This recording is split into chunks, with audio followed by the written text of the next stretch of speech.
But then we have this idealism problem. People are so idealistic, they want to pretend like there is no difference in culture, no difference in translation, no difference at all, or that they acknowledge the difference, but that it doesn't actually matter. It's not a big enough deal, and they dismiss it.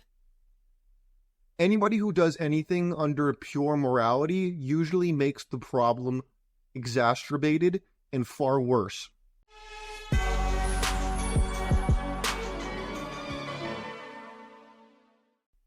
Ladies and gentlemen, welcome to the Sheep Get Sheared podcast. I'm your host, Austin Creed, and my friends, today we're going to discuss the difference between devotion and delusion.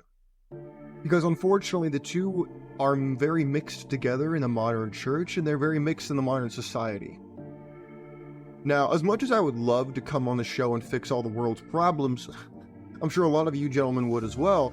Problem is, I can't do that. I don't have the power, I don't have the money, I don't have the proper alliances. So instead, what we're going to do, we're going to discuss the difference between devotion and delusion, because people tend to mix the two together, and in doing so, they lead to creating an unrealistic expectation, one by which a lot of men in particular, ladies, I would love to speak from your perspective, but last time I checked, I don't have the anatomy to do so, and I don't go for the Rainbow Rider garbage. So instead, what we're going to do is we're going to talk from the male perspective today, and we're going to discuss why I believe the rise of Crimson Christianity, which a lot of people might also be referred to as liberation theology.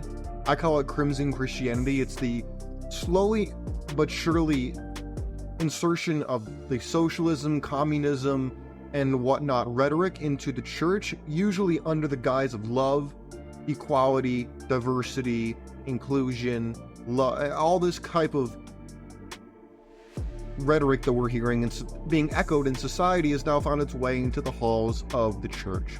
So before we go into the videos I have prepared for the show today, I would love to invite everybody to share their thoughts, their opinions throughout the show. I don't care whether it's at the beginning of the show, end the show, through a clip in the show that you want to react to. Please, I love reading them. I love to respond to them if you ask me a question or whatnot. I love to see the interactions, and I try to read every single comment that ever comes across this channel. My friends, without further ado, we're going to hop right into it. I will tell you, I don't have to look very hard to find these videos. I really don't. Usually, they show up on my feed, number one, or number two, I look up like, Christianity discussing relationships or whatever, and it's like the first thing that shows up. And even if I have to look that hard, which I normally don't, it's pretty prevalent to find. That's why I use a lot of TikToks, because TikTok is the sewer pipe of the internet. People can argue that X is, but I actually kind of like the freedom of speech aspect, even if I disagree with a lot of the things people say. Speaking of disagree with, gentlemen, I think all of us are going to disagree with what we're about to hear if we even understand it. So without further ado, we're going to let this female pastor say her piece. Let's hear it out. The right person at the wrong time is the wrong relationship. Ooh, I'm sending you therapy. Somebody send me a thank you note. The wrong person at the right time is the wrong relationship. The wrong person at the wrong time, that's a real wrong relationship. But the right person at the right time, that is the right relationship. And if you're looking for somebody to validate you or make you whole or fix you, you will be sadly disappointed. The only person that can make us whole is God. In Him we are complete. In Him is the fullness of life. The significance you crave isn't going to come from a significant other. Oh my... Gentlemen, I don't normally apologize, but I gotta apologize. A man wants to find hell as a place where there is no reason. And gentlemen, I think I just dragged us all into hell, and I apologize for that. You know what I find very interesting that I hear more and more? The more we do these shows, the more I listen to this type of content on TikTok and on Instagram, on YouTube, and etc., the more I realize why we're in the situation we're in, the more I realize it's not a surprise why we've ended up in the society we're currently living in. Gentlemen, This is why historically women have not been head pastors of churches. They've not taught men. They've taught other women and children. This is why Paul discussed this. Did anybody actually understand what she said? Because it sounds to me like it was a bunch of gobbledygook that sounded nice, but meant nothing. And if anything, there was the, you got to be as close to God as possible type of argument of like, unless you are Jesus, you can't tell me anything. People will use God as a get-out-of-jail-free card. They'll use, he's not living up to the expectations that God has, I have, so then therefore he's the problem, and I don't have to listen to him. Him being the husband, if they even have one, which a lot of Christian women don't, which is shocking, because it's something that has historically not been the case. But gentlemen, the reason I discuss relationships so much on this show is not to bully people. It's not to tell you should be in one. It's to highlight the reason why so many men are walking away. I don't care if they're spiritual, religious, zealous. It don't matter.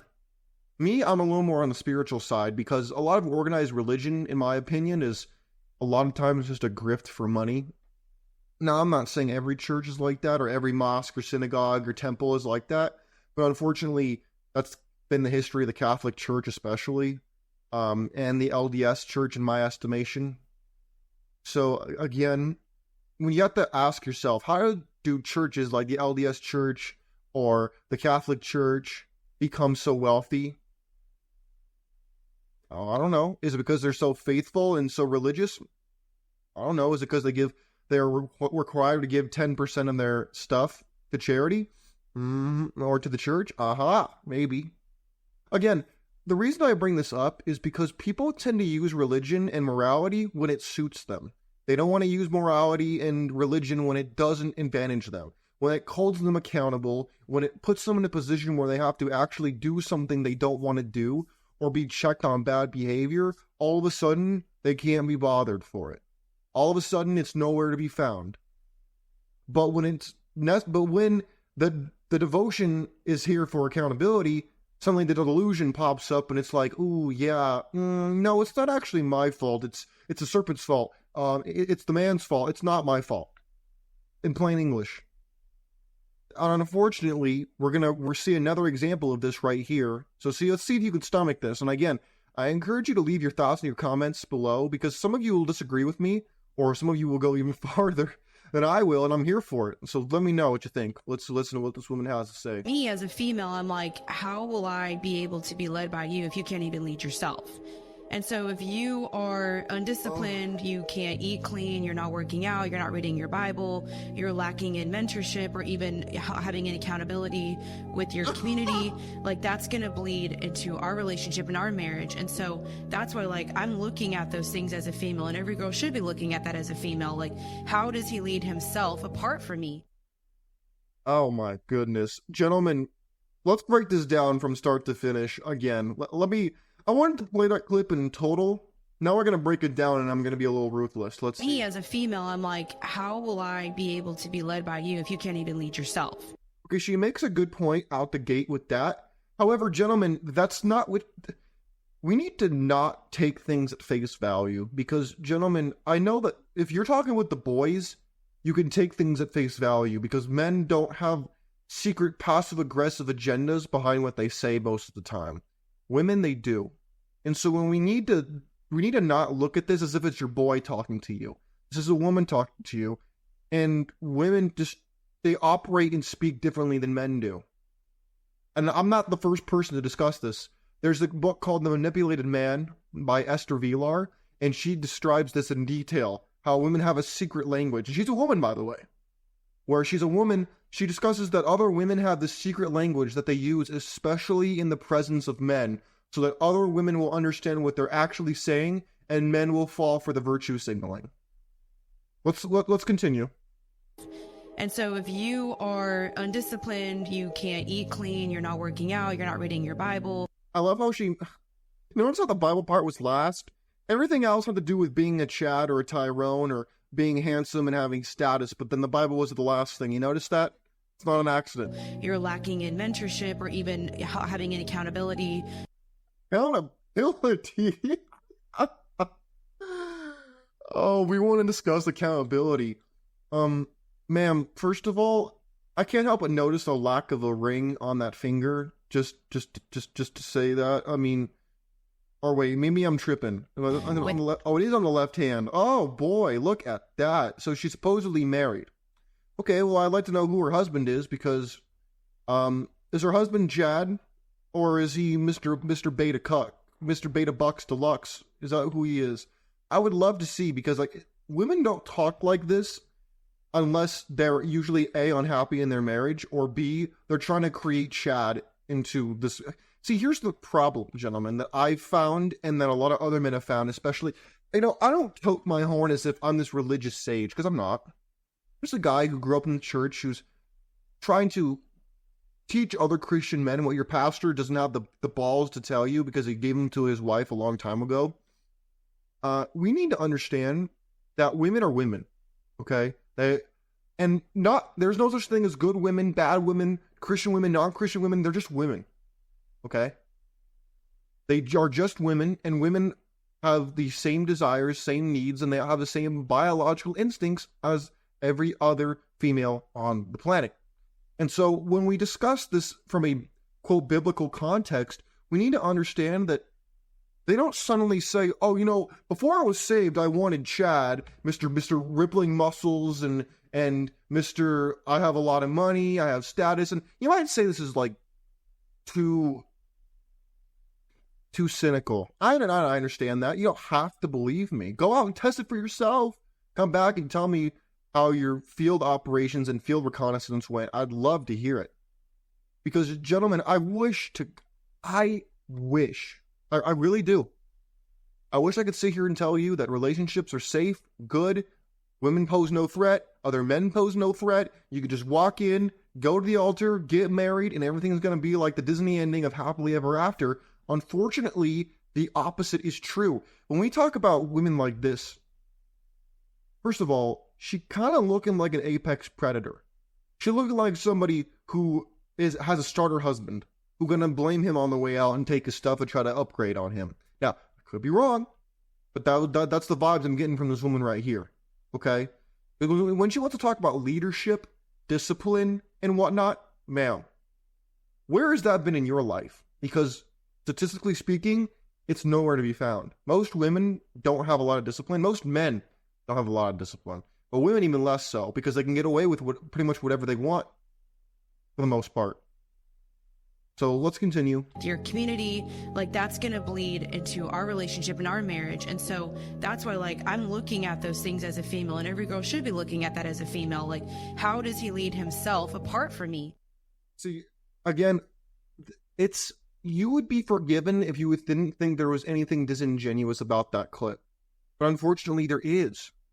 Now, I'm not saying she's lying to you. I'm saying that she's not telling you, she's being very subtle about what she's actually getting at. That's the problem I have. And men, for example, it's like when a woman goes out here and says, there are no good men. Where are all the good men at? Meanwhile, her comment section is full of dudes who would go out with her, but they don't look like the guy she's attracted to. They don't act like the guy she's attracted to. They don't have the look, they don't have the charisma, they don't have the swagger, whatever you want to call it. They don't have the presence of the Chad or the Tyrone or whatever, the guy who imprinted that woman. They don't have it. And so that's why she does not even see those guys. Most do. If you ask a guy and he walks down the street, you want to test a theory? Here, I'll give you a little homework if you want to really test out and you say, Austin, you're too cynical, you don't know what you're talking about, I'm not going to listen to you. Okay, here, I'll give you a test. You want to try to prove me wrong? Let's do this test, okay? Go to I don't care if you live in Los Angeles, California, or the middle of nowhere armpit of Alabama. You take your boy and go downtown and walk down the street, and then by the time you get to the end of it, ask, how many girls we pass by? And then, after you do that, take a friend girl, your mom, your sister, whoever, go with them, walk down the street, ask them, how many dudes did you pass? I can guarantee you the guy will probably know every woman he passed by because he checked them out. The woman will probably know one or two, if at all. because most dudes were invisible and they weren't attractive and she didn't notice them. That proves hypergamy. That proves exactly what I'm talking about. Now, if you don't believe me, you don't believe other men on this channel who share their stories, I encourage you to go and try that for yourself. In the meantime, we're going to jump into yet another example of why Crimson Christianity is on the rise because of relationships and men are checking out of the church. Let's look at this guy right here and see what he got to say. I think a lot of people don't realize that in a relationship, you can be with anybody if everything is perfect, because perfect is easy, right? I can be with anybody in the world if they never do anything that I do not like, because that is easy. You have to work at being with a person who's going to also have their own opinions, their own feelings, and their own perspective of things. And even when you disagree, deciding to be with them despite the things that you don't like that they like. And that's a conscious decision that you have to make every day. Wow. That was painful. Gentlemen, did you notice the woman and how she looked at that man when he was talking? You know, you didn't? Okay, let's go back and let's watch it again and pay attention to her demeanor and her behavior. Watch it again. I think a lot of people don't realize that in a relationship, you can be with anybody if everything is perfect, because perfect is easy, right? I can be with anybody in the world if they never do anything that I do not like, because that is easy. You have to work at. Look at this woman. Look at how she's looking at this dude. Like he's a good trained animal. You see this? Look at this. What? This is a disgrace. Look at this. Look at her. She is dry looking at this dude right now. Look at this. This guy is not a bad looking guy. He seems like he's a good man. He seems like he takes care and holds down. Look at this woman right here. Look at her. She does not like this guy. Not at all. Look at how she's looking at him. Does anybody disagree with me looking at this right here? She's looking at him like, ugh, this guy. Like he's pathetic. She's looking at him like he's absolutely pathetic. Look at it again. There it is right there. Oh, hell no! This is a disgrace. But yet, see, this is the kind of look that a woman gives you when she's about ready to, she's been planning to divorce you, or you haven't had intimacy with this woman in a long time, and she is looking for Sneaky Link or somebody else on the side, and if you think this can't happen to you, sorry, it can. Not that it will, but it can. Let's let him continue. Work at being with a person who's going to also have their own opinions, their own feelings, and their own perspective of things. Look at this woman, how she looking at this dude. Oh, man. Gentlemen, if your woman is looking at you like this, you are in trouble. Big trouble. Things, and even when you disagree, deciding to be with them despite the things that you don't like that they like. And that's a conscious decision. I also love how, let's go to this actual message. Sir, just so you're clear, it is the women who are divorcing the men, statistically speaking. 70 to 80%, 90 for educated women are the ones filing the divorces, not men. So you're preaching to the wrong crowd. It is the women who are divorcing the men, leading the men to then wonder what the hell they did wrong, when in fact they really didn't do anything wrong. She just got bored, wasn't happy, wanted to leave, wanted to go back to the streets, all of these things. And my friends, this is the issue we have. People think that, oh, I go to church, this isn't going to happen to me. Yes, yeah, it can happen to you quite easily. And people are finding this, and it leads them to go a little crazy.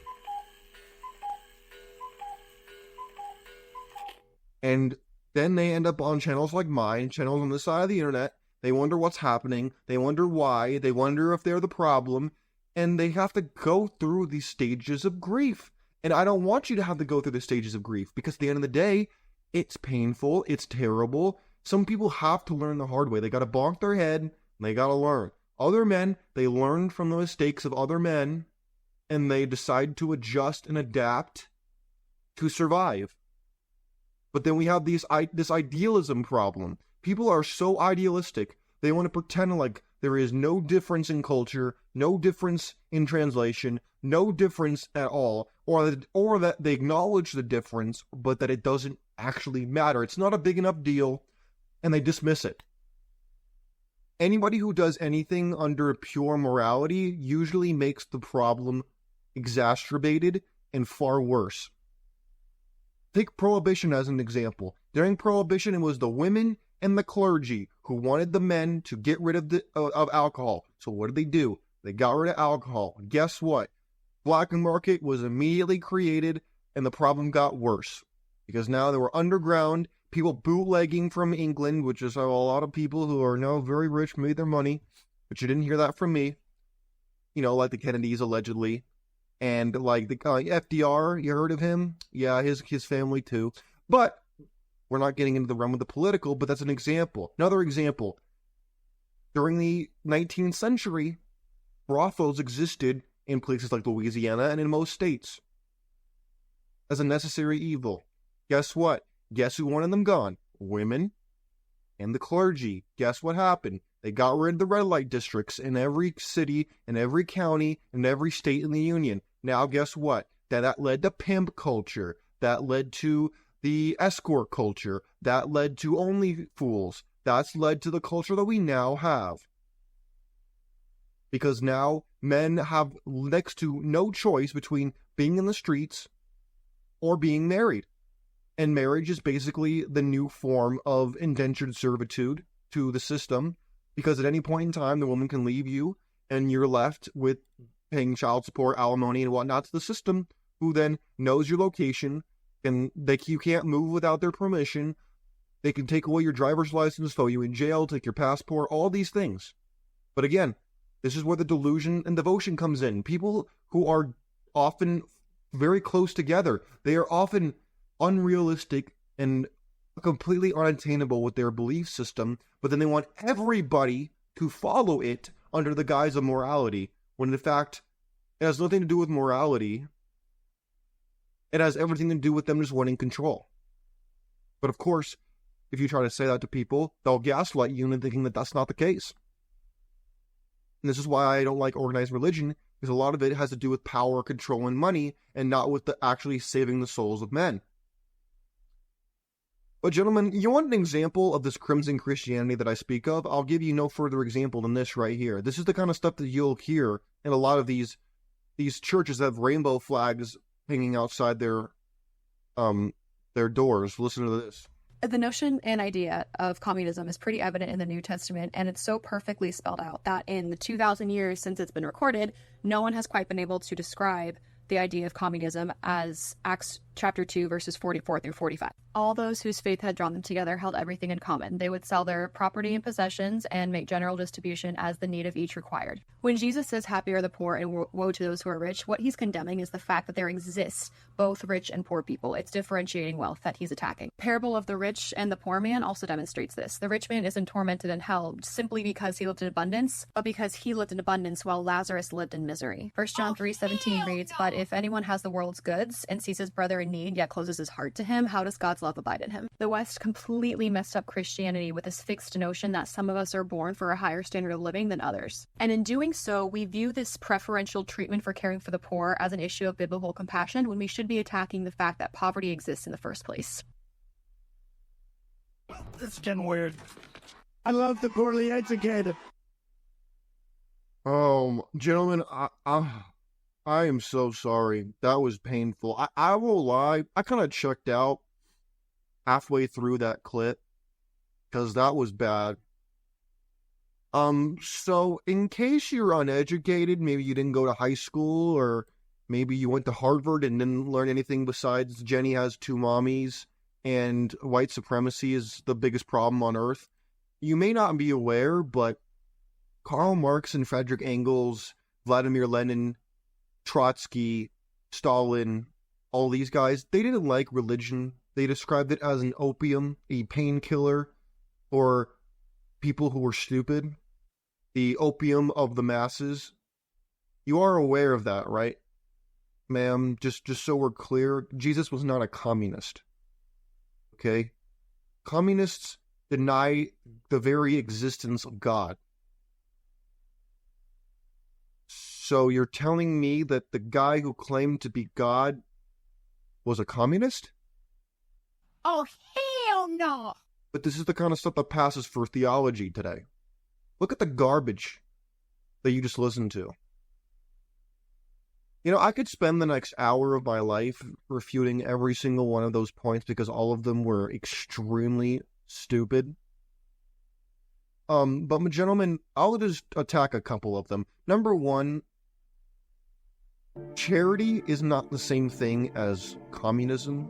Communism is the idea that the state is God, and that for each according to their means, each according to his need. In other words, if you have 2 cows and your neighbor has none, you should give him one because that's fair. And if you don't, then you're a bourgeois capitalist pig. And the problem, it's laughable that someone would even equate Jesus to being anywhere near communism, but this is what happens. This is the kind of stuff we're hearing more in the church. That, you add gender theory, we add the rainbow riders with all of their interesting ideas of theology that destroyed Sodom and Gomorrah, but apparently it's totally fine now.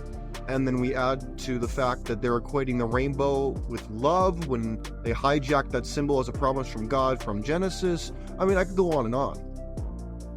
My friends, it's this kind of stuff fueled with the subtle dose of feminism from that first female pastor we discussed earlier that is leading men to flee the church and instead join communities like mine, communities on the side of the internet. They're saying, why in the world would I sign up for a community that's using me, that doesn't appreciate me, and that laughs at me and calls me the problem? Why would I do that? That makes no sense. It has nothing to do with God, for almost all of it, and it has everything to do with you doing what's best for them and not for yourself. You want to talk about leading yourself like that one woman in the other clip we looked at today? What about doing what's right for you when it comes to not giving her something? Oh, she got a problem then, though. Not when it comes to, you taking care of yourself. Oh, but you can't take away something you would have given to her. No, that's toxic. You can't do that. Gentlemen, let me know what you think of the difference between devotion and delusion, because I think too many people mix them together and they create the cocktail of chaos we're seeing in the church today and society today. And we need to discuss this, because if we don't, we're going to let it go by us and we're going to be the silent majority, as we already are. My friends, take care of yourselves. Please leave your thoughts in your comments. I'll leave you with just thinking with your brain, not what's below your belt. It'll save your life. My friends, let me know what you think. Please do your own research. Think for yourselves. Out of here. Peace.